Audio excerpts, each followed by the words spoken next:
Happy morning. இன்றைக்கி நம்ம கிச்சனில் பொட்டுக்கடலை சாம்பார் தாங்க பார்க்க போகிறோம். 2 இட்லி சாப்பிட்றீங்க, 4 இட்லி சாப்பிடுவாங்கங்க. கண்டிப்பாக தட்டு காலி ஆகிடுங்க. இதுக்கு நான் கேரண்டிங்க. வாங்க வீடியோக்குள்ளே போகலாம். பொட்டுக்கடலை சாம்பாருக்கு தேவையான பொருட்கள் பாருங்கள். சின்ன வெங்காயம் ஒரு 10 சின்ன வெங்காயம், பச்சை மிளகாய் 3 பச்சை மிளகாய் கீரி எடுத்துருக்கேங்க, வரமிளகாய் 2, ஒரு கொத்து கருவேப்பிலைங்க, ஒரு சின்ன சைஸ் தக்காளி, 3 பீஸ் தேங்காய் எடுத்துருக்கேங்க. சின்ன சின்னதாக மிக்சி ஜாரில் சேர்த்திக்கலாம். இது பொட்டுக்கடலை சாம்பாருங்கிறதுனால இப்போ பொட்டுக்கடலை ஆட் பண்ணிக்கலாம். பொட்டுக்கடலை நிறைய ஆட் பண்ணுங்கள். பாருங்கள், நான் 2 கைப்பிடி அளவு பொட்டுக்கடலை சேர்க்க போகிறேங்க. 1 ஸ்பூன் சோம்பு சேர்த்துக்கலாங்க. இப்போ இதை நல்லா கிரைண்ட் பண்ணி எடுத்துக்கலாம். பாருங்கள், இந்த அளவுக்கு நல்லா ஃபைன் பேஸ்ட்டாக அரைச்சிக்கோங்க. இந்த சாம்பார் நம்ம வெங்காயம் தக்காளி ரெடி பண்ணிட்டோன்னா 5 மினிட்ஸில் இந்த சாம்பார் வச்சிடலாங்க. நல்லா டேஸ்ட்டாக இருக்கும். தக்காளி ஆப்ஷனல் தாங்க, நீங்கள் வேணா ஆட் பண்ணலாம், இல்லாட்டி விட்டுடலாங்க. வானல் வச்சாச்சு, ஆயில் ஊற்றிக்கலாங்க. கடுகு, சோம்பு கொஞ்சம் நல்லா பொரிஞ்சிருச்சிங்க. இப்போ மிளகாய் வெங்காயம் ஆட் பண்ணிக்கலாம்.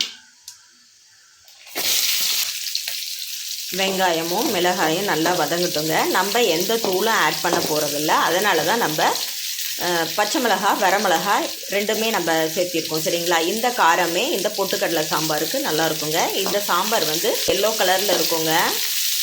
நம்ம தூள் ஏதாவது ஆட் பண்ணோம்னா அந்த கலர் சேஞ்ச் ஆயிரும். அதனால் நான் தூள் எதுவும் ஆட் பண்ண போகிறதில்ல. இந்த தக்காளி இல்லாமலும் இந்த சாம்பார் நம்ம செய்யலாங்க.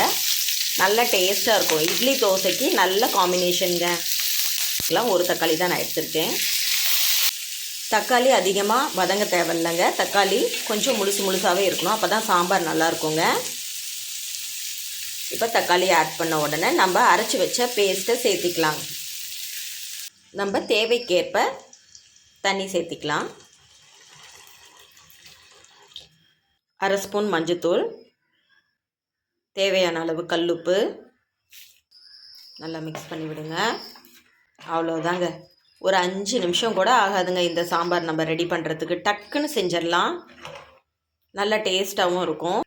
நம்ம தக்காளியை வதக்காமலே குழம்புல வந்து போட்டிருக்கோம் இல்லைங்களா? அது பாருங்கள், முழுசாக இருக்கும், கலர்ஃபுல்லாக இருக்கும் இந்த சாம்பாருக்கு பார்க்குறதுக்கு. பாருங்கள் எப்படி இருக்குன்ட்டு. சோம்பு நம்ம ஆட் பண்ணியிருக்கிறதுனால நல்லா சாம்பார் வந்து மணமாக இருக்குங்க. சாம்பார் கொதி வரட்டுங்க. இப்போ கொஞ்சமாக பெருங்காயத்தூள் ஆட் பண்ணிக்கலாம்.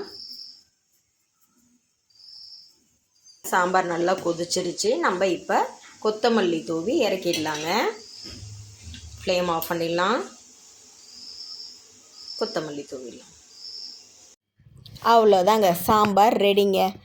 நம்ம குழந்தைங்களோட ஆரோக்கியம் நம்ம கையில் தாங்க இருக்குது. அதனால் அன்பை கொட்டி சமைங்க.